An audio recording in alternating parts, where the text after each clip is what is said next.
Hello बच्चों, how are you? I hope you all are well. तो चलिए हम स्टार्ट करते हैं अपनी फिजिक्स का फर्स्ट लेक्चर। और ये चैप्टर भी फर्स्ट ही है, द लिविंग वर्ल्ड। वैसे तो काफ़ी टीचर जो हैं वो इस चैप्टर को फिजिकल वर्ल्ड को छोड़ देते हैं क्योंकि उन्हें लगता है कि इस चैप्टर में कुछ भी इम्पोर्टेंट नहीं है, लेकिन इस चैप्टर में कुछ ऐसे पॉइंट्स हैं जो आपको जानने चाहिए। कभी कभी आपके एग्ज़ाम में पूछ भी लेते हैं, ठीक है। तो हम उन सब इम्पोर्टेंट पॉइंट्स को, हाईलाइटेड पार्ट्स को देखेंगे और समझेंगे और उसे अपनी नोटबुक में नोट भी कर लेंगे, ठीक है। तो साथ ही साथ आप अपनी पेन और नोटबुक लेकर बैठ जाइए। जो इम्पोर्टेंट है उसको आप अपनी कॉपी में राइट डाउन करते रहिए साथ ही साथ, ठीक है। तो हम स्टार्ट कर रहे हैं अपना पहला चैप्टर। सबसे पहले आपको इस चैप्टर के अंदर पढ़ना है व्हाट इज फिजिक्स। फिजिक्स है तो क्या है, जो चीज़ हम पढ़ने जा रहे हैं वो चीज़ है क्या, उसके बारे में जानना है, समझना है, देखना है कि वो है तो है क्या, ठीक है। सेकेंड हम ये पढ़ेंगे कि scope and excitement of physics, मतलब जो फिजिक्स है इसका कहाँ तक फैलाव है। Third, physics technology and society में इसका क्या महत्व है। फंडामेंटल फोर्स इन नेचर, हमारे जो नेचर है, नेचर के अंदर कितने तरह के फोर्सेस होते हैं, ठीक है, उन सब को पढ़ेंगे। जैसे ग्रेविटेशन फोर्स हो गया, इलेक्ट्रोस्टैटिक फोर्स हो गया, न्यूक्लियर फोर्स हो गया, ठीक है। तो ये डिफरेंट टाइप्स के जो फोर्सेस हैं उन फोर्सेस के बारे में पढ़ेंगे। Next, nature of physical law क्या है, उन सबको देखेंगे। तो चलिए पहले देखते हैं व्हाट इज फिजिक्स। तो यहाँ पर सबसे पहले इस हाईलाइटेड पार्ट में ये देखा गया है, the word science. Science originate from the Latin verb scientia. कहाँ से ड्राइव किया गया है, ये लैटिन से ड्राइव किया गया है। एंड इसका मतलब क्या होता है, टू नो, जानना। चाहे हम इसे बोल दें संस्कृत का वर्ड विज्ञान या फिर अरेबिक वर्ड इल्म, सबका एक ही मतलब है, सीधा साधा मतलब है नॉलेज नॉलेज नॉलेज। ओके, तो साइंस वर्ड कहाँ से ओरिजिनेट हुआ है, लैटिन वर्ड साइंटिया से, जिसका मतलब होता है नॉलेज, जिसका मतलब होता है नॉलेज। एंड संस्कृत वर्ड विज्ञान या फिर अरेबिक वर्ड इल्म से लिया गया है, और इन सब का मतलब एक ही है, नॉलेज नॉलेज नॉलेज, ठीक है। साइंस की डिस्कवरी में क्या था, बहुत सारे देशों ने पार्टिसिपेट किया, उन सब के बारे में बताया गया है यहाँ पर, ठीक है। तो ये कुछ इम्पोर्टेंट नहीं है, तो यहाँ पर आपको यही याद रखना है कि साइंस वर्ड या विज्ञान या अरेबिक वर्ड इल्म, इन सब का एक ही मतलब है, नॉलेज। नेक्स्ट हम देखते हैं कि यहाँ पर जॉन केपलर साइंटिस्ट थे, जॉन केपलर। उन्होंने कुछ डेटा का एनालिसिस किया और प्लैनेटरी मोशन पर अपने लॉ दिए। जॉन केपलर साहब ने डेटा का एनालिसिस किया, उसके बाद इन्होंने प्लैनेटरी मोशन पर अपने लॉ दिए। उनसे पहले एक साइंटिस्ट आए थे, उनका नाम था टाइको ब्राही। इन्होंने भी अपनी थ्योरी दी। मतलब साइंटिस्ट क्या है, अपने आते हैं, उन्हें लगता है कि हाँ नेचर में इस तरह का हो रहा है, या फिर ये जो घटना है इसके पीछे क्या कारण है, उन सब के बारे में स्टडी करते हैं, ठीक है। स्टडी करने के बाद आप सबको मतलब पब्लिश करते हैं, अपने नोट्स जो भी हैं वो बनाते हैं, ठीक है। अपने नोट्स जो हैं वो पब्लिश करते हैं और उस डेटा को लोगों को समझाते हैं कि हाँ ये नेचर में हो रहा है, तो कि किस वजह से हो रहा है, इसके पीछे का क्या कारण है। तो वैसे ही इन्होंने, जो साइंटिस्ट हैं, जॉन केपलर हो गए, टाइको ब्राही हो गए, इन्होंने भी अपने डेटा का एनालिसिस किया, समझा और उन्हें जो है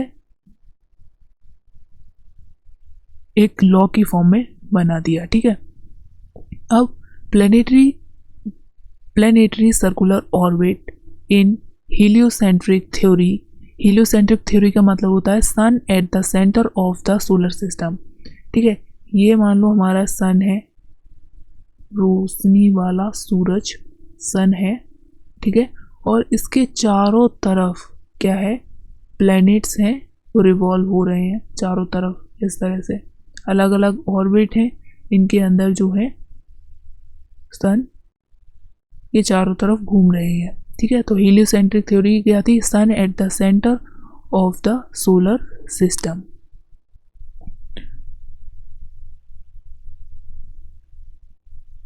वाई निकोलस कोपर्निकस, ठीक है। तो निकोलस कोपर्निकस यहाँ पर एक साइंटिस्ट है, उन्होंने भी इसके बारे में बताया है कि प्लैनेटरी मोशन क्या है, had to be replace by elliptical orbit. तो इन्होंने क्या किया कि ये बोल रहे थे, ये भाई साहब बोल रहे थे कि सन क्या है, सेंटर में रहता है और इसके चारों तरफ जो है सर्कुलर ऑर्बिट्स हैं, सर्कुलर ऑर्बिट्स, इन्होंने ये बोला सर्कुलर ऑर्बिट्स हैं, उनमें क्या है, प्लैनेट्स घूमते हैं सन के चारों तरफ। लेकिन जो ये भाई साहब आए, इन्होंने क्या किया, इन्होंने किया कि वो ऑर्बिट सर्कुलर नहीं होती, वो ऑर्बिट इलिप्टिकल होती हैं। अपने डेटा को फिट बिठाने के लिए उन्होंने बता दिया कि वो ऑर्बिट सर्कुलर नहीं होती हैं, वो ऑर्बिट जो होती हैं वो इलिप्टिकल होती हैं, ठीक है। तो इन्होंने अपने अपनी बातें कही, अपने अपने लॉ दिए, ओके। तो यहाँ पर समझ में आ गया। जॉन केपलर हो गए, टाइको ब्राही हो गए and Nicolaus Copernicus. Nicolaus Copernicus ने क्या किया, Tycho Brahe and John Kepler, planetary motion में इन्होंने योगदान दिया, ठीक है। तो यहाँ पर ये इम्पोर्टेंट था। बाकी हम आगे चलते हैं।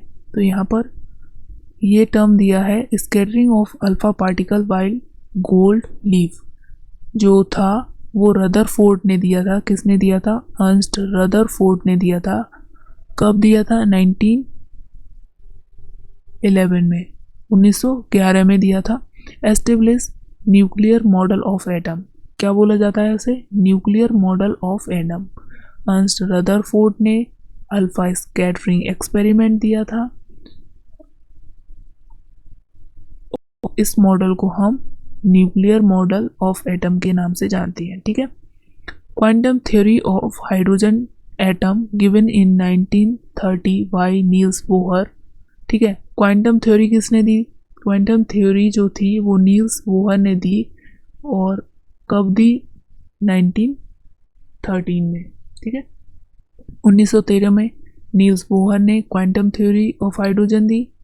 नेक्स्ट आता है concept of antiparticle was introduced theoretically by Paul direct. Paul direct ये साइंटिस्ट थे, इन्होंने किसका, एंटी पार्टिकल का कॉन्सेप्ट दिया। एंटी पार्टिकल जैसे कि क्या हो गया, इलेक्ट्रॉन, पॉजिट्रॉन, ठीक है, ये क्या है, एंटी पार्टिकल है, मतलब उसके अपोजिट, E+, E-, इलेक्ट्रॉन हो गया, पॉजिट्रॉन हो गया, इलेक्ट्रॉन हो गया, पॉजिट्रॉन हो गया। तो एंटी पार्टिकल का फर्स्ट कॉन्सेप्ट थ्योरेटिकली किसने दिया था, पॉल डायरेक ने, and confirmed 2 years later by the experimental discovery of positron. This is anti particle of electron by Carl Anderson, ठीक है। तो कॉल एंडरसन जो आए, इन्होंने क्या किया कि उनके डेटा को जो पॉल डायरेक बोल रहे थे उसको क्या किया, इन्होंने एनालिसिस किया और एक्सपेरिमेंट के जरिए इन्होंने प्रूव कर दिया कि हाँ भाई, दुनिया में एंटी पार्टिकल जो है वो होते हैं, एंटी पार्टिकल जो होते हैं इनका एग्जिस्टेंस है। जैसे कि इलेक्ट्रॉन जो है, इलेक्ट्रॉन, इसका एंटी पार्टिकल जो हो गया वो पॉजिट्रॉन हो गया, पॉजिट्रॉन। तो यहाँ पर आपको समझ में आ गया कि कॉल एंडरसन ने एंटी पार्टिकल को एक्सपेरिमेंटली डिस्कवर किया था, पॉजिट्रॉन को रिसर्च की थी। वहीं पॉल डायरेक ने थ्योरेटिकली बोला था कि एंटी पार्टिकल जो होती हैं नेचर में एग्जिस्ट करते हैं। अर्नस्ट रदरफोर्ड जो हैं उनका अल्फा एक्सपेरिमेंट था, अल्फा स्कैटरिंग ऑफ पार्टिकल वाला एक्सपेरिमेंट था, और उनके मॉडल का नाम था न्यूक्लियर मॉडल ऑफ एटम, ठीक है। नील्स बोहर ने क्वांटम थ्योरी ऑफ हाइड्रोजन दी थी। तो अब तक का मेन पॉइंट यही है, ठीक है। नेक्स्ट आते हैं हमारे कि फिजिक्स जो है अब फिजिक्स क्या है? Physics come from the Greek word, meaning होता है इसका नेचर। ठीक है, फिजिक्स वर्ड जो है वो कहाँ से लिया गया है? ग्रीक वर्ड जिसका मतलब होता है nature, and Sanskrit equivalent to भौतिकी। संस्कृत में फिजिक्स को हम क्या बोलते हैं? भौतिकी। ठीक है, तो चलिए यहाँ पर और कोई ज़्यादा इम्पोर्टेंट नहीं है, यहाँ पर देख लेते हैं। द लॉ ऑफ ग्रेविटेशन किसने दिया था? लॉ ऑफ ग्रेविटेशन किसने दिया था? न्यूटन ने दिया था। ये तो हम बहुत पहले से पढ़ते आ रहे हैं, 8th 9th में पढ़ा है हमने। लॉज ऑफ ग्रेविटेशन न्यूटन ने दिया था। Next, basis of law of electromagnetism Maxwell ने दिया था। तो यहाँ पर आप पॉइंट बना कर लिख सकते हैं अगर आपको नहीं पता है। Law of gravitation Newton, law of electromagnetism Maxwell ने दिया था। Govern all electric and magnetic phenomena. Electromagnetic इस वर्ड का ही मतलब है कि इलेक्ट्रिक प्लस मैग्नेटिक दोनों ही फिनोमिना होंगे इसके अंदर। तो लॉ ऑफ इलेक्ट्रोमैग्नेटिज्म किसने दिया था? मैक्सवेल ने दिया था। इन्होंने अपनी 4 इक्वेशंस भी बनाई थी, मैक्सवेल इक्वेशन के नाम से जानते हैं इन्हें। ठीक है, तो यहाँ पर बोल रहे हैं रिडक्शनिज्म। रिडक्शनिज्म क्या होता है? हार्ट ऑफ फिजिक्स जो हम पढ़ रहे हैं उसकी जान क्या है? ठीक है, तो वो क्या है? रिडक्शनिज्म। नेक्स्ट हम बात करते हैं scope and excitement of the physics, मतलब फिजिक्स का कहाँ कहाँ स्कोप है। तो यहाँ पर पर्टिकुलरली हम 2 डोमेन की बात करते हैं मैक्सिमम, ये मैक्रोस्कोपिक एंड माइक्रोस्कोपिक। ये जो 2 डोमेन है मैक्रो एंड माइक्रोस्कोपिक, तो हम ये जानेंगे कि माइक्रोस्कोपिक के अंदर क्या आता है एंड मैक्रोस्कोपिक के अंदर क्या होता है। ठीक है, तो इसको एक एग्जांपल लेके समझते हैं। एक एग्जांपल लेके समझते हैं इसको। सपोज आपके घर है और आपके घर के अंदर आपका रूम है और रूम के अंदर आपकी है अलमीरा। ठीक है, अलमीरा में क्या होते हैं? डिफरेंट डिफरेंट टाइप के रैक्स बनी है। ठीक है, 1 2 3 इस तरह से आपकी ये अलमीरा है और इसमें डिफरेंट टाइप्स की यहाँ पर इस तरह से कहीं ऐसे रैक्स जो हैं वो बनी हुई है। तो देखिए, एक अलमीरा है आपके पास जो छोटी है और एक अलमीरा है आपके पास बड़ी। ठीक है, लार्ज अलमीरा है, तो छोटी का नाम हम रख लेते हैं माइक्रो और बड़ी का नाम रख लेते हैं मैक्रो। तो उसी तरह से 2 डोमेन है, एक डोमेन का नाम है मैक्रोस्कोपिक और दूसरा है माइक्रोस्कोपिक। तो जो माइक्रोस्कोपिक डोमेन है उसके अंदर इंक्लूड करते हैं लेबोरेटरी, टेरेस्ट्रियल, एस्ट्रोनॉमिकल स्केल। ठीक है, तो यहाँ पर क्या हो जाएगा? Laboratory, terrestrial and astronomical scale के बेसिस पर हम डिफ्रेंशिएट करेंगे।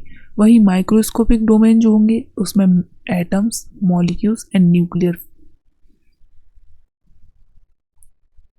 मतलब छोटे से छोटी चीज़ों के बारे में अगर हम देखेंगे तो वो हम किस में देखेंगे? माइक्रोस्कोपिक फिनोमेना होगा, जैसे एटम हो गया, न्यूक्लियर हो गया। ठीक है, तो न्यूक्लियर फिनोमेना हो गए, वो सारे हम माइक्रोस्कोपिक डोमेन के अंदर पढ़ेंगे।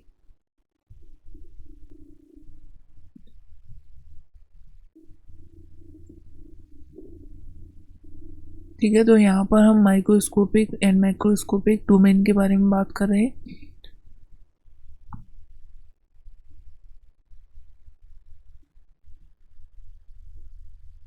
Macroscopic phenomena and include subject like mechanics. जो मैक्रोस्कोपिक होगा मतलब आपके घर की जो बड़ी अलमीरा है उसके अंदर क्या होगा? Mechanics, thermodynamics, optics and electrodynamics. तो आपकी जो बड़ी अलमीरा है उसके अंदर जो रैक्स हैं वो डिफरेंट डिफरेंट रैक्स के नाम है। एक का नाम है मैकेनिक्स, दूसरी रैक का नाम है इलेक्ट्रोडायनेमिक्स,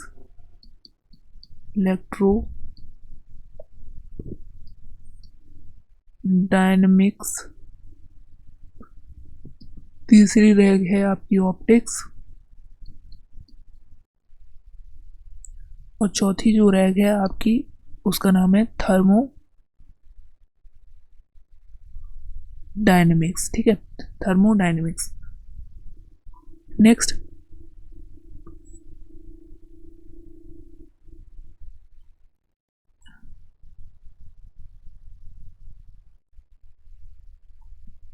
ठीक है, तो यहाँ पर ये बोल रहा है microscopic domain of the physics deals with the constraint and structure of matter at the minute scale of atom and nuclei, even lower scale of length, and their interaction with different probes such as electrons हो सकते हैं, protons, photons हो सकते हैं, elementary particles जैसे कि electron, proton, neutron, ये सारे क्या हैं, एलिमेंट्री पार्टिकल हैं, छोटे छोटे पार्टिकल हैं। तो ये छोटे छोटे फिनोमेना जो होंगे वो सारे किसके अंदर होंगे, माइक्रोस्कोपिक डोमेन के अंदर। ठीक है, जैसे एटम हो गया, एटम की न्यूक्लियस हो गया, न्यूक्लियस के अंदर प्रोटॉन, न्यूट्रॉन, इन सब के बारे में जो स्टडी करेंगे वो माइक्रोस्कोपिक फिनोमेना के अंदर करेंगे। माइक्रोस्कोपिक हुआ मतलब आपकी घर की स्मॉल वाली अलमारी। ठीक है, स्मॉल वाली अलमारी होगी। तो अब तक हमने क्या देखा, अब तक हमने देखा कि माइक्रोस्कोपिक क्या होता है, मैक्रोस्कोपिक क्या होता है। तो माइक्रोस्कोपिक जो है बड़ी अलमीरा थी आपकी, छोटी अलमीरा का नाम माइक्रोस्कोपिक था, बड़ी अलमीरा का नाम मैक्रोस्कोपिक था। जो बड़ी अलमीरा थी उसके क्या क्या नाम थे, उसके अंदर जो रैक्स थी उनके क्या क्या नाम थे, mechanics, electrodynamics, optics and thermodynamics. वहीं माइक्रोस्कोपिक में आपने एटम्स, न्यूक्लियाई जिसमें इलेक्ट्रॉन, प्रोटॉन, फोटोन, इन सब के बारे में जो है आपको पढ़ना है। ठीक है, तो ये याद रख सकते हैं आप आसानी से इससे ना। अब यहाँ पर एक बहुत अच्छी बात कही है एनसीईआरटी ने, देखो, recently the domain intermediate between the macroscopic and microscopic so called mesoscopic. ठीक है, मीजोस्कोपिक।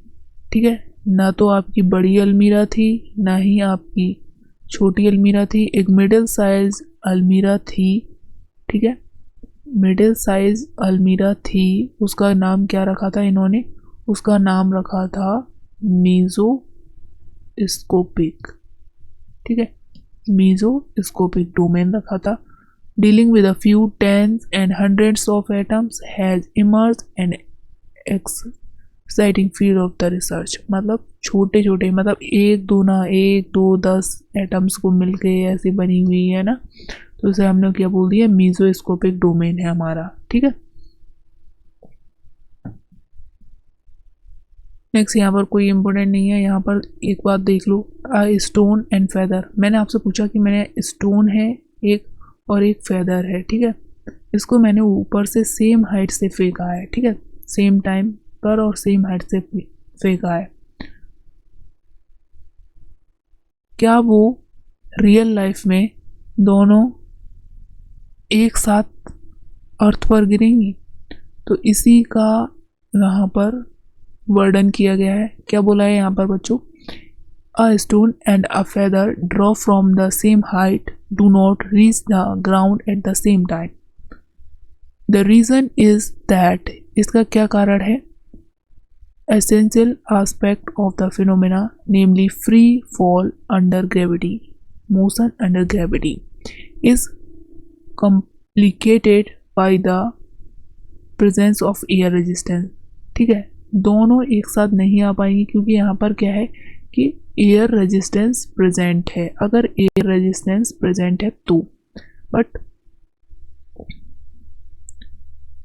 लेकिन दूसरी बात क्या कही जा रही है, a stone and a feather fall through a long evacuated tube, जहाँ पर कोई भी एयर रेजिस्टेंस नहीं है।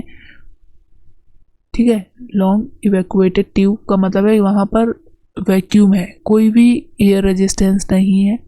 In this case object will fall almost at the same rate. तो क्या होगा, दोनों जो ऑब्जेक्ट हैं, चाहे हमारा स्टोन हो या फिर वो फेदर हो, दोनों ही सेम रेट से जो है वो नीचे गिरेंगे। ठीक है, अगर वहाँ पर वैक्यूम है। ठीक है, वैक्यूम है तो कोई भी एयर रेजिस्टेंस नहीं है तो क्या होगा, दोनों सेम रेट से गिरेंगे।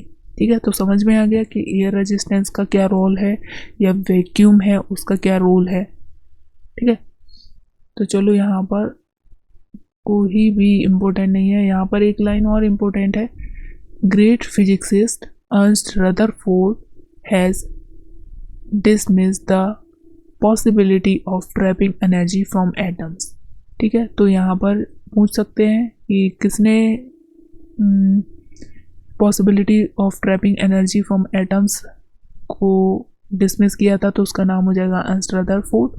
But only a few year later, लेकिन कुछ सालों बाद Hans and Meitner discover the phenomena of neutron induce fission of uranium. लेकिन कुछ समय बाद कौन से साइंटिस्ट, हैन एंड मिटनर, दोनों साइंटिस्ट ने मिलकर एक न्यूट्रॉन इंड्यूस फिजन का फिनोमेना ढूंढा जो कि यूरेनियम के लिए था। ठीक है, अब यहाँ पर बस दोनों साइंटिस्ट का नाम याद रख लो, हैन एंड मिस्टर मिटनर। इन्होंने क्या किया था, neutron induce fission of uranium को खोजा था। ठीक है, तो physics is the study of nature and natural phenomena. Physics क्या है, study of nature and natural phenomena. Simple सी इसकी डेफिनेशन है। यहाँ पर कुछ फिजिक्सिस्ट हैं जिनके कंट्रीब्यूशन दिए गए हैं। ठीक है, तो यहाँ पर आर्किमिडीज जिन्होंने प्रिंसिपल ऑफ बायोएनसी दिया, जिसे प्रिंसिपल ऑफ लेबर भी बोलते हैं। गैलीलियो गैलीली ने लॉ ऑफ इनर्शिया दिया। क्रिस्टियन हाइजेनबर्ग ने wave theory of light the. Isaac Newton, ये तो काफ़ी ज़्यादा इम्पोर्टेंट है। Universal law of gravitation, law of motion, reflecting telescope. Next Michael Faraday ने लॉ ऑफ इलेक्ट्रोमैग्नेटिक इंडक्शन दिया। जेम्स क्लर्क मैक्सवेल, इन्होंने electromagnetic theory and light is an electromagnetic wave. तो यहाँ पर ये आपके लिए इम्पोर्टेंट है, जो इम्पोर्टेंट मार्क किया है वही आप याद रख लो, वही ठीक है। ठीक है, यहाँ पर रदरफोर्ड,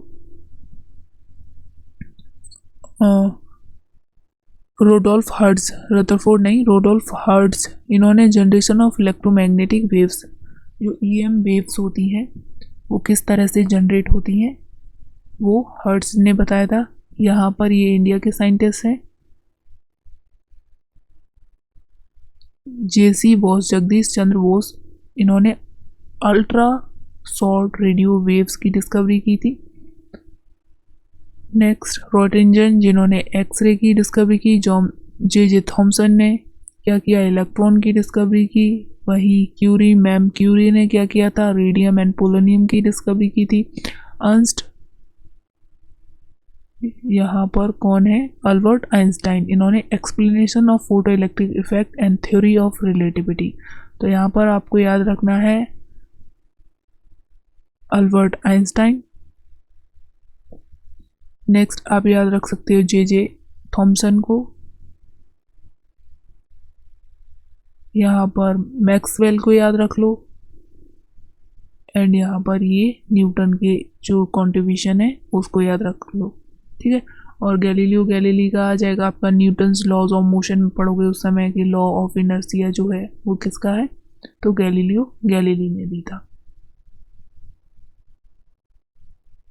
ओके, यहाँ पर मिल्कन का आप केमिस्ट्री में अपनी पढ़ लोगे। मिल्कन का ऑयल ड्रॉप एक्सपेरिमेंट जो था, इन्होंने मेजरमेंट ऑफ इलेक्ट्रॉनिक चार्ज किया था। ठीक है, वहीं आप Rutherford nuclear model, Niels Bohr quantum model of hydrogen, अभी हमने अपना पीछे ही पढ़ के आए हैं। Quantum model of hydrogen atom किसने दिया था, नील बोहर ने दिया था। नेक्स्ट आप यहाँ पर याद रख सकते हो पाउली, आपकी केमिस्ट्री में आ जाएगा। एक्सक्लूसिव प्रिंसिपल दिया था, Pauli's exclusive principle. Next Heisenberg uncertainty principle था, हाइजेनबर्ग का अनसर्टेनिटी प्रिंसिपल था।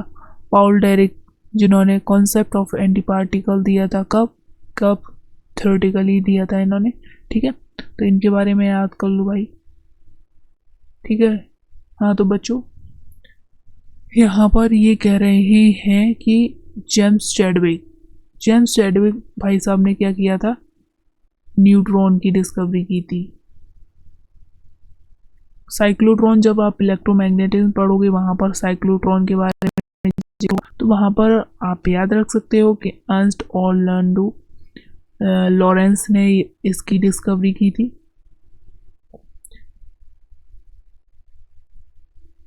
नेक्स्ट, इनमें कोई इम्पोर्टेंट नहीं है, आप इनको याद रख लो बस, काम चल जाएगा आपका। अब फंडामेंटल फोर्स इन नेचर, ये ज़्यादा चैप्टर जो है ज़्यादा कुछ खास नहीं है, लेकिन इसमें कुछ चीज़ें हैं जो मार्क कर लो, याद रखोगे तो बहुत अच्छा है आपके लिए। ओके, तो यहाँ पर देख लेते हैं ये कुछ प्रिंसिपल, कौन किस पर काम करता है वो देख लेते हैं। ठीक है, तो स्टीम इंजन, जो भाप का इंजन है, वो लॉ ऑफ थर्मोडायनेमिक्स में काम करता है। आगे के चैप्टर्स जो आएंगे हम उसमें पढ़ेंगे, थर्मोडायनेमिक्स में है, आइडियल इंजन क्या है, ठीक है, हीट इंजन क्या है, उन सब के बारे में पढ़ेंगे हम थर्मोडायनेमिक्स में। ठीक है, तो धीरे धीरे पढ़ेंगे। न्यूक्लियर रिएक्टर किस पर काम करता है, कंट्रोल न्यूक्लियर फिजन पर काम करता है। ठीक है, फिजन मतलब ब्रेक डाउन, टूटने से एनर्जी, एक पार्टिकल्स था, एक से तीन बने, एक से दो, दो से फिर इनमें ब्रेक डाउन हुआ, फिर यहाँ पर पार्टिकल्स न्यू बनते गए, मतलब फिजन की प्रोसेस से बनेंगे न्यूक्लियर रिएक्टर में।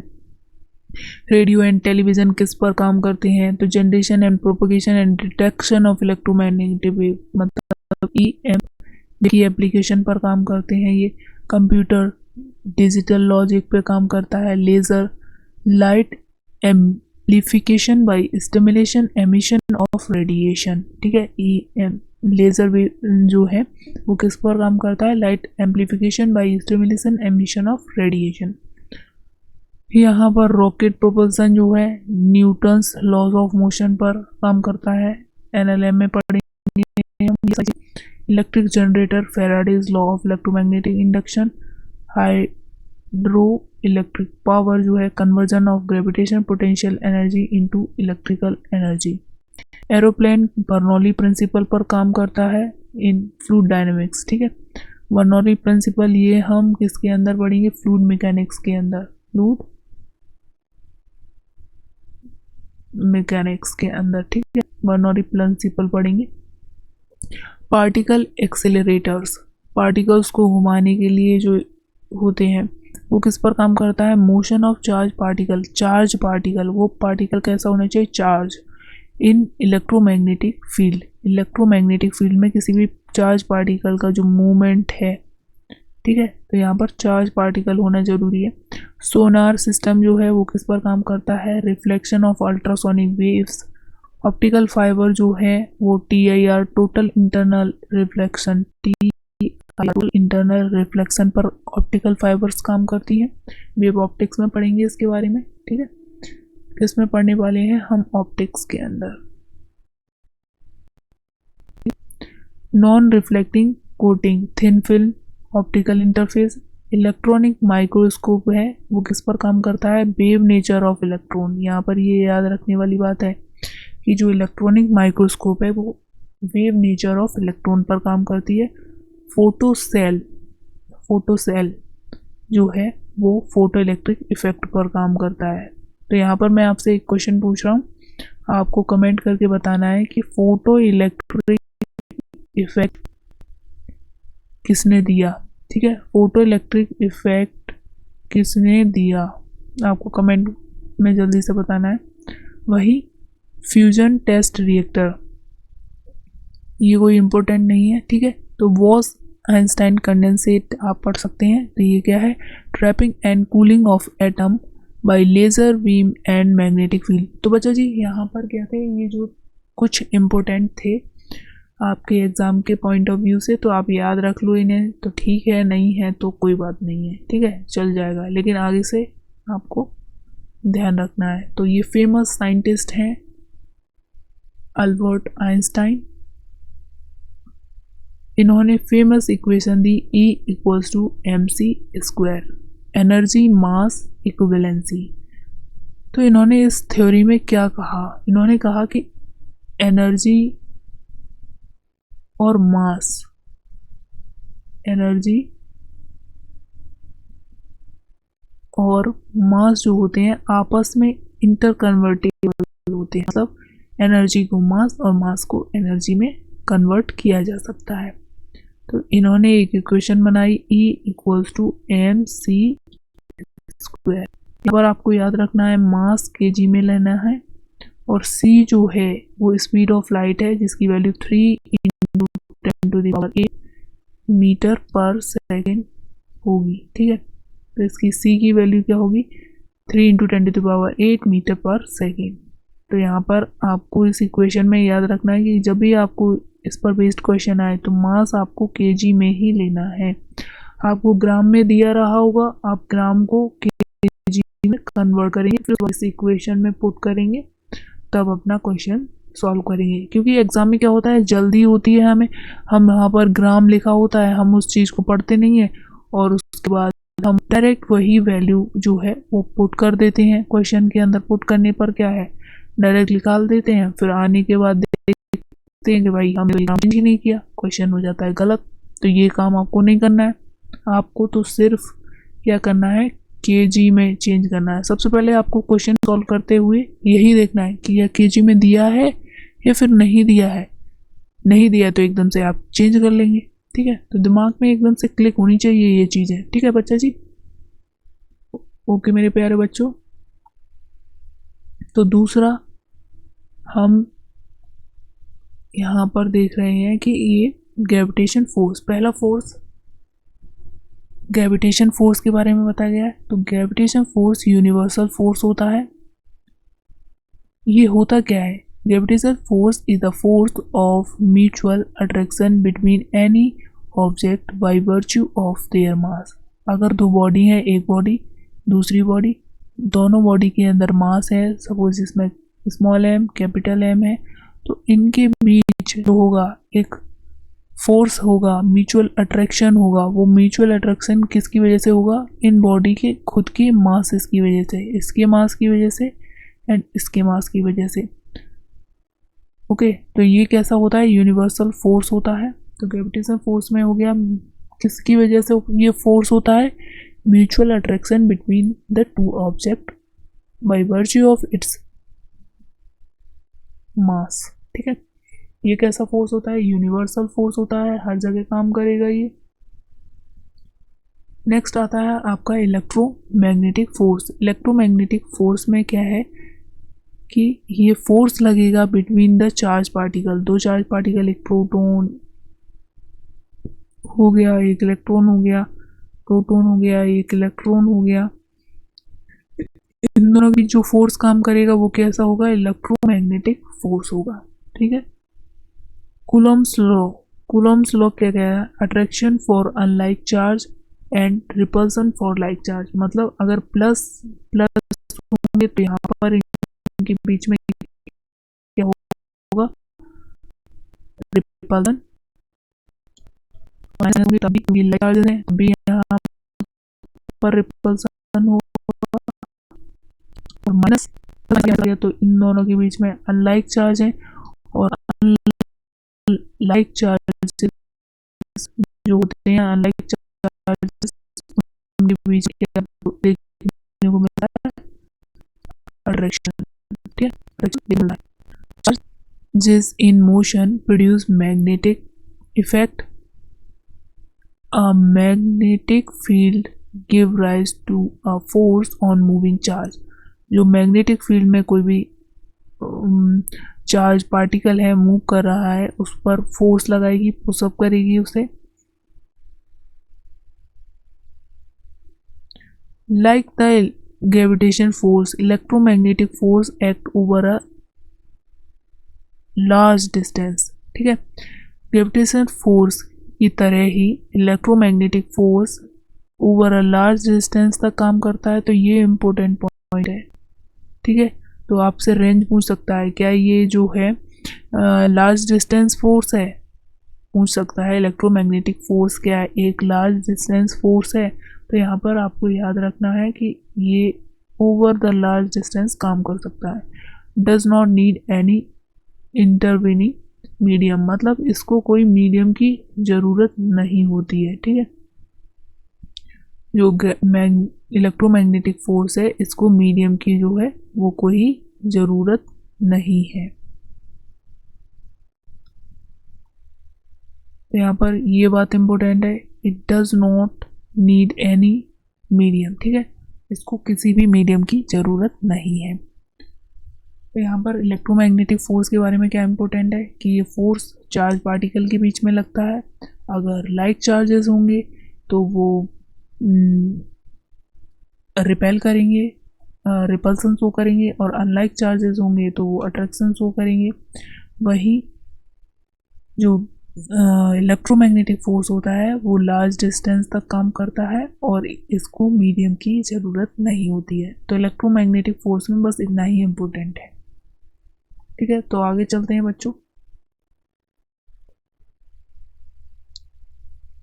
ग्रेविटी, ग्रेविटी का मतलब क्या होता है, gravity is always attractive while electromagnetic force can be attractive और रिपल्सिव। देखो ग्रेविटी मतलब दो मासेस की वजह से हो रहा है, एक इसका मास, इन दोनों मास की वजह से इनके बीच में एक फोर्स ऑफ अट्रैक्शन डेवलप हुआ है।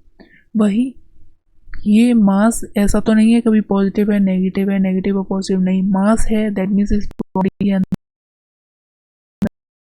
मास है, उसमें अट्रैक्शन हो रहा है, फोर्स ऑफ अट्रैक्शन, वो क्या कहला रहा है, ग्रेविटेशन फोर्स, मतलब ग्रेविटी है, ठीक है। उसी तरह से इलेक्ट्रोमैग्नेटिक फोर्स की अगर हम बात करें, जैसा कि यहाँ पर बताया गया कि वो अट्रैक्टिव भी हो सकता है, रिपल्सिव भी हो सकता है। मतलब अगर प्लस प्लस है, दोनों चार्ज हैं तो रिपल्सन शो करेगा, अगर माइनस प्लस है तो ये शो करेगा। तो इलेक्ट्रोमैग्नेटिक फोर्स अट्रैक्टिव भी हो सकता है, रिपल्सिव भी हो सकता है, ठीक है। तो ये आपको स्टेटमेंट की फॉर्म में बनाकर क्वेश्चन में दे सकते हैं, फ्रेम कर देंगे कि इलेक्ट्रोमैग्नेटिक फोर्स जो है वो अट्रैक्टिव होता है कि रिपल्सिव भी हो सकता है, तो ठीक है। वहाँ पर आपको ये लाइन जो है काफ़ी ज़्यादा मदद करेगी।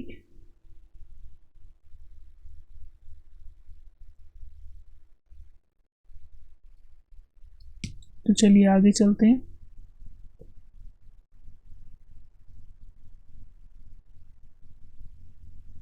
नेक्स्ट हमारा फोर्स होता है strong nuclear force. Strong nuclear force,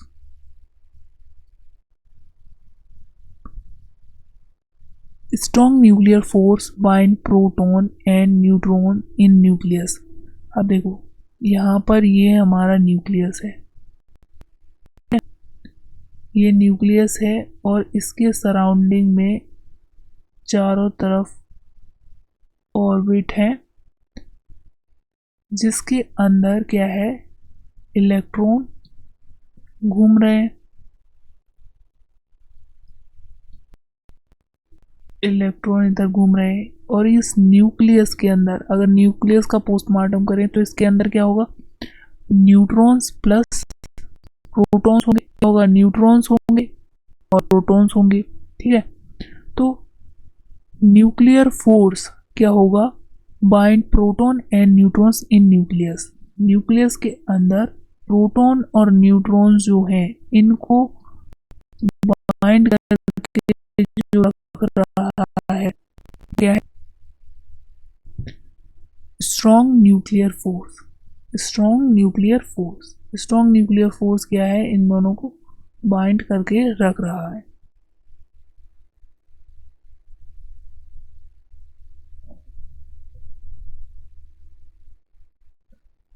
अब देखो nucleus will be unstable due to electric repulsion between its proton. अब देखो न्यूक्लियस के अंदर क्या था, न्यूट्रॉन्स और प्रोटॉन्स थे। अब न्यूक्लियस पर न्यूक्लियस पर तो पॉजिटिव चार्ज होता है, बट जो न्यूट्रॉन्स हैं इसके अंदर न्यूट्रॉन्स हैं वो न्यूट्रल होते हैं, लेकिन प्रोटॉन पर तो पॉजिटिव चार्ज होता है। अब एक प्रोटॉन तो होगा नहीं इसके अंदर, काफ़ी सारी प्रोटॉन्स इसके अंदर होंगे, ठीक है।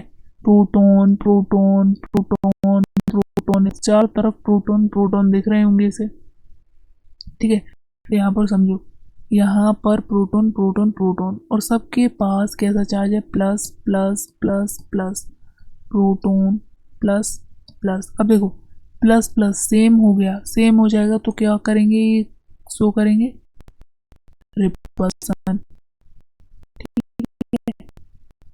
रिपल्सन तो क्या करेंगे, ये रिपल्सन शो करेंगे।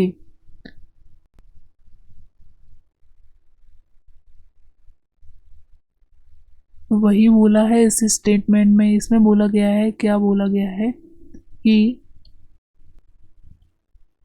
Nucleus will be unstable due to electronic repulsion between its proton. तो ये इंपॉर्टेंट बात है कि इसके प्रोटॉन प्रोटॉन में आपस में ही लाइक चार्ज की वजह से क्या होगा, रिपल्सन शो होगा।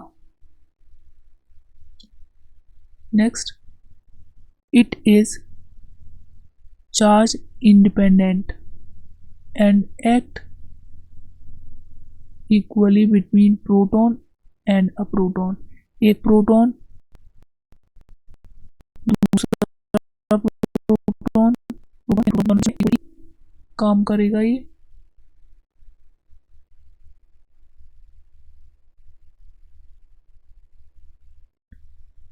नेक्स्ट क्या बोला है, न्यूट्रॉन और न्यूट्रॉन के बीच में इक्वल काम करेगा, और a proton and a neutron, चाहे वो प्रोटॉन प्रोटॉन हो या प्रोटॉन न्यूट्रॉन हो, वो न्यूट्रॉन हो या फिर न्यूट्रॉन न्यूट्रॉन हो, इन सबके बीच में ये क्या है, इक्वल ही काम करेगा। ये नहीं है किसी के साथ कम या ज़्यादा शो कर रहा हो, ठीक है। तो अपनी स्ट्रेंथ जो होगा इक्वली सबके साथ शेयर करेगा।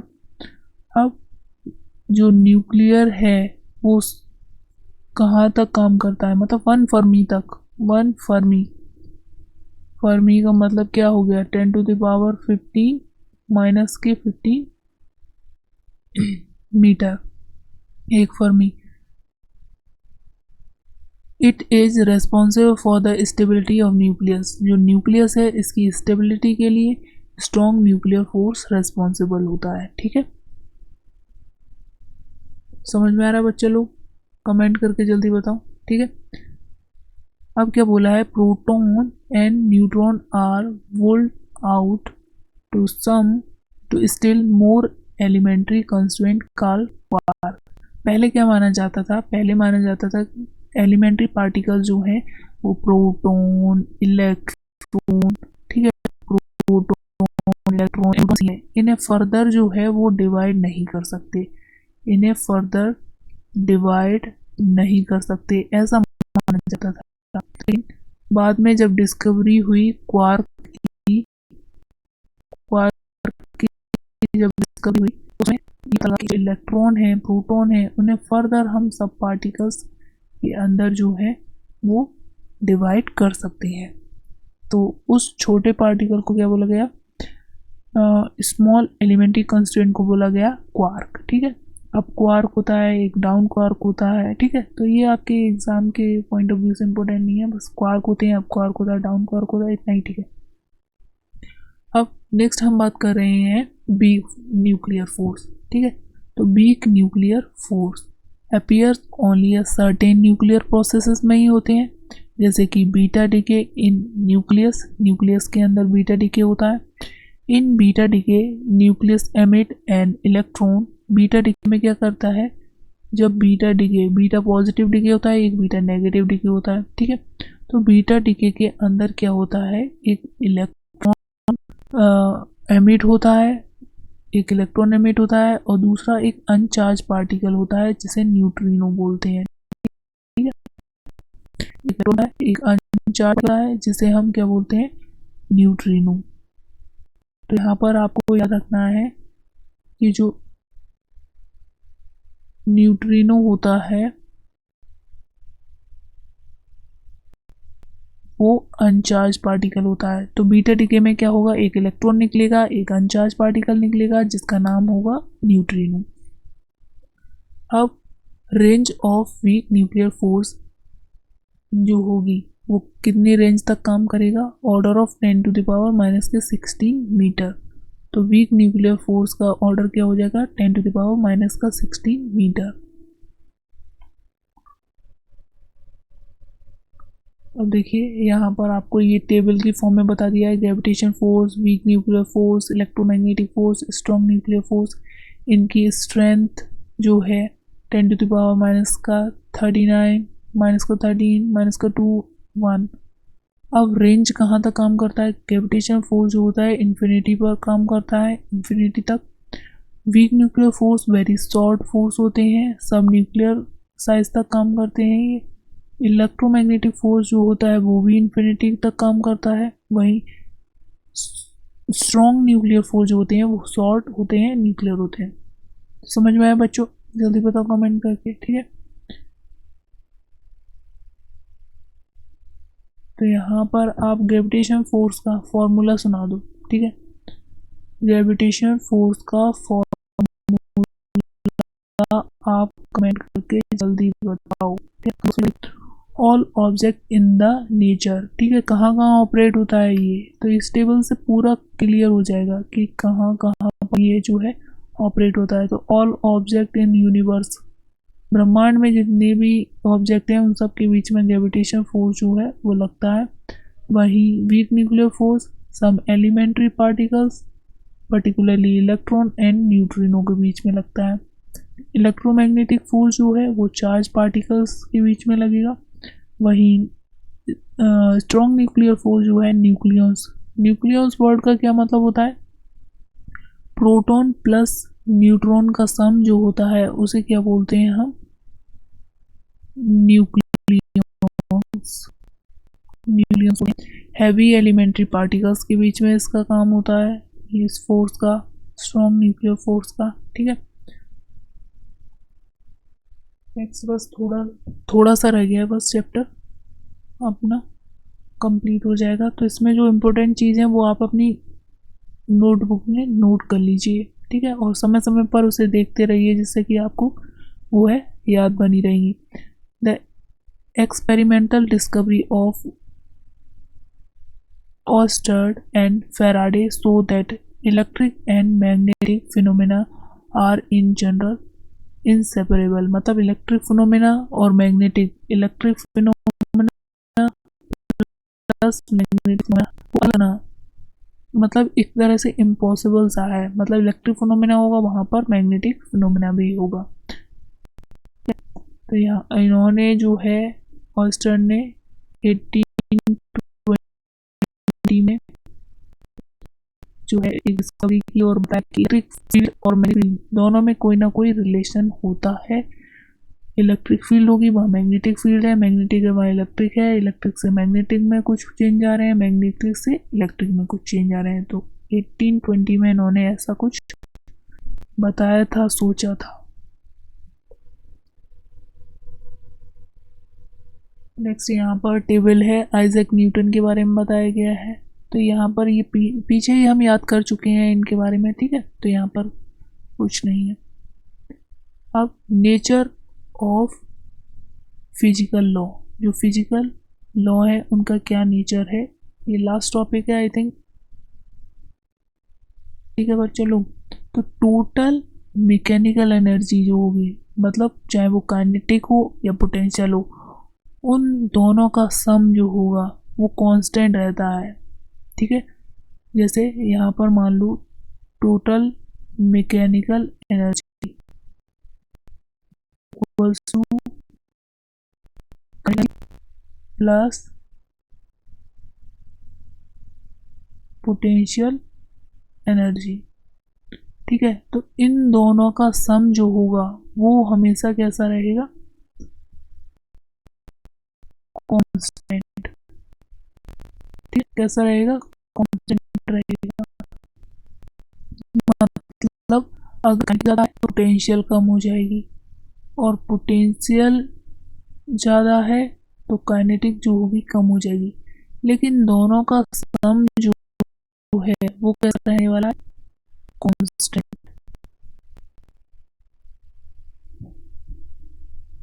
दोनों का सम जो होगा वो कांस्टेंट रहेगा।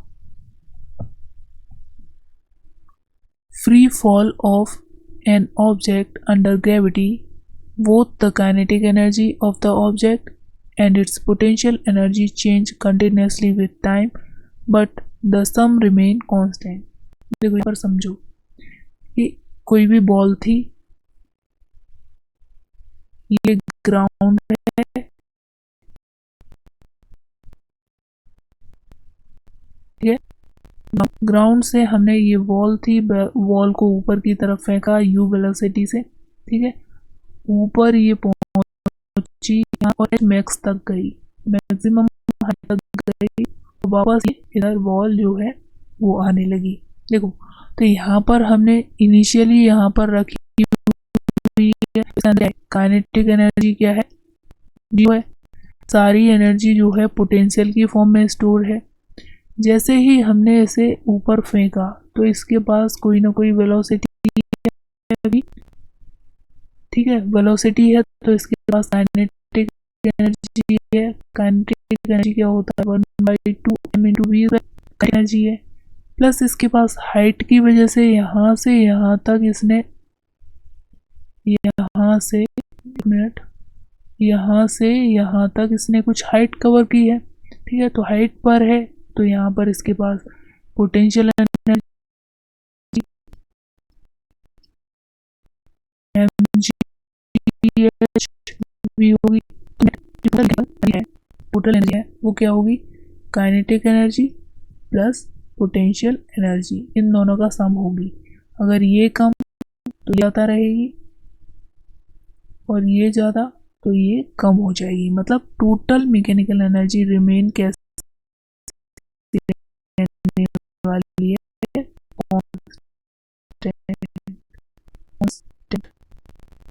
तो समझ में आए यहाँ तक, बताओ जल्दी से कमेंट करके बताओ भाई। बस लास्ट पड़ाव की ओर चल रहे हैं यहाँ पर, ये कुछ ज़्यादा इम्पोर्टेंट नहीं है, ठीक है। तो यहाँ पर इससे कभी कभी क्या है क्वेश्चन बना देते हैं, इतना सिंपल सा फॉर्मूला है, हर एक बच्चे को आता है, लेकिन बच्चा क्या गलती करता है यहाँ पर कि E = mc², मास उसे ग्राम में दिया होगा लेकिन वो ध्यान नहीं देता, केजी में रखने के बजाय वो ग्राम वाला मास ही रख देता है और सवाल कर देता है गलत, इतना सरल होने के बावजूद भी। तो Einstein theory is equivalent to energy होता है given by relation E = mc²। यहाँ पर c स्पीड ऑफ लाइट है इन वैक्यूम, जिसकी वैल्यू 3 × 10⁸ मीटर पर सेकेंड है, ठीक है। अब this is the energy is released in a nuclear power generation and nuclear explosion। ये इन्होंने बताया था न्यूक्लियर रिएक्शन के अंदर। न्यूक्लियर रिएक्शन में क्या होता है, कुछ मास कन्वर्ट हो जाता है एनर्जी की फॉर्म में न्यूक्लियर रिएक्शन के अंदर, ठीक है। नेक्स्ट हम बात करते हैं एनर्जी क्या होती है। एनर्जी होती है स्केलर क्वांटिटी और एनर्जी की डायमेंशन क्या हो जाएगी, mL2T - 2, mL2T - 2। तो यहाँ पर हमने डायमेंशन ये कैसे निकाली, देखो अभी हमने फॉर्मूला पढ़ा E = mc²। तो यहाँ पर m क्या है, मास है, और मास के लिए हम क्या लिखेंगे, kg। c क्या है, मीटर पर सेकेंड है, मीटर पर सेकेंड, और इसका कर दो स्क्वायर, तो इसकी यूनिट क्या बनी, kg मीटर स्क्वायर पर सेकेंड स्क्वायर, ठीक है। अब इसकी डायमेंशन जो मैंने लिखी है mL2T - 2, तो यहाँ पर देखो मास के लिए m यूज़ करते हैं, मास के लिए m, l लेंथ है तो L2, और सेकेंड जो है समय के लिए यूज़ करते हैं तो T। अब ये नीचे से ऊपर जाएगी यहाँ पर, तो ये कितना हो जाएगा -2, तो इसलिए समझ में आ गई mL2T - 2। एनर्जी कैसी क्वांटिटी होती है, स्केलर क्वांटिटी होती है, इसकी डायमेंशन mL2T - 2 हो जाएगी, इसकी यूनिट kg मीटर स्क्वायर पर सेकेंड स्क्वायर हो जाएगी, ठीक।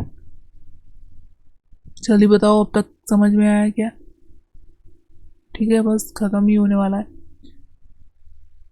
यहाँ पर using the conservation law of energy, मतलब एनर्जी, टोटल एनर्जी जो होती है वो कंजर्व रहती है। Momentum for beta decay, Wolfgang Pauli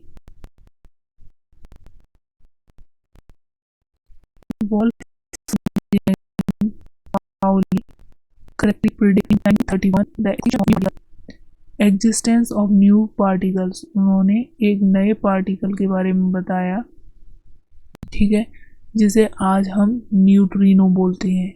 neutrino कैसा होता है? अनचार्ज पार्टिकल होता है, ठीक है। Emit and beta decay along with electron, तो ये क्या होता है? बीटा डीके करता है, emitted in beta DK along with electron. तो पीछे हमने पढ़ा ही था कि जो बीटा डीके होता है, बीटा डीके के अंदर एक तो इलेक्ट्रॉन निकलता है और दूसरा जो होता है वो न्यूट्रिनो, और न्यूट्रिनो अनचार्ज पार्टिकल होता है। तो ये किसने बताया? वॉल्फगैंग पाउली ने, ठीक है, प्रेडिक्ट किया था। नेक्स्ट यहाँ पर बोल रहा है, ये पॉइंट है, ये पॉइंट अपनी नोटबुक में नोट कर लीजिए। Acceleration due to gravity at a moon is 1/6, मतलब 1/6। अगर हमारी अर्थ पर acceleration due to gravity G equal to 9.8 metre per second square है, तो अगर हम ये कहाँ पर डाटा था?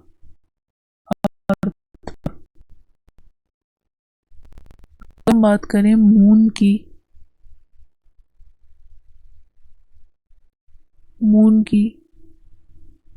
तो मून पर ये डाटा 1/6 हो जाएगा, मतलब G/6, 9.8/6 metre per second square हो जाएगा। तो क्वेश्चन में कभी कभी आ जाता है कि अर्थ है, अर्थ पर मास लेके गए हैं, तो वहाँ पर उसका फोर्स कितना लग रहा होगा, तो वहाँ पर हमें जी की वैल्यू समझ में आनी चाहिए कि जी वहाँ पर 1/6 हो जाता है।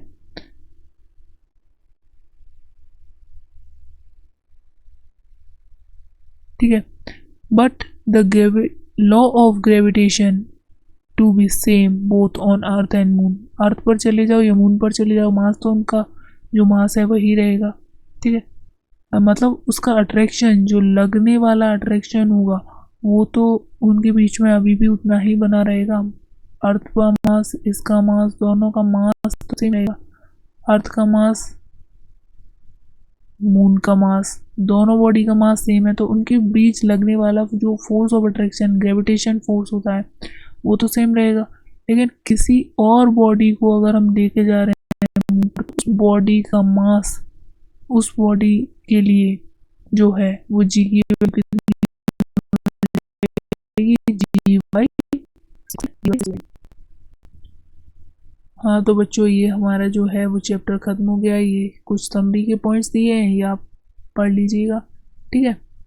क्या है, हमने यहाँ पर जो इम्पोर्टेंट पॉइंट थे वो सारे हाईलाइट कर लिए। जो जो इम्पोर्टेंट था वो यहाँ से यहाँ तक हमने सब देख लिया कि काइनेटिक एनर्जी क्या है, या फिर टोटल एनर्जी कांस्टेंट कब रहेगी, दोनों का सम क्या होता है, या फिर फोर्स क्या है, डिफरेंट डिफरेंट तरह के, gravitation force, electromagnetic force, strong force, week nuclear force, ठीक है, या फिर कौन से साइंटिस्ट ने क्या कंट्रीब्यूशन दिया है, इन सब के बारे में हमने ये देख लिया। या फिर कोई भी टेक्नोलॉजी है किस पर काम कर रही है, तो यहाँ तक हमने ये सब जो है अपना कवर कर लिया है, जो जो इस चैप्टर में इम्पोर्टेंट है। बाकी कुछ तो ज़्यादा इम्पोर्टेंट है नहीं। तो ज़रूर बताइएगा कि आपको ये सेशन जो है वो कैसा लगा।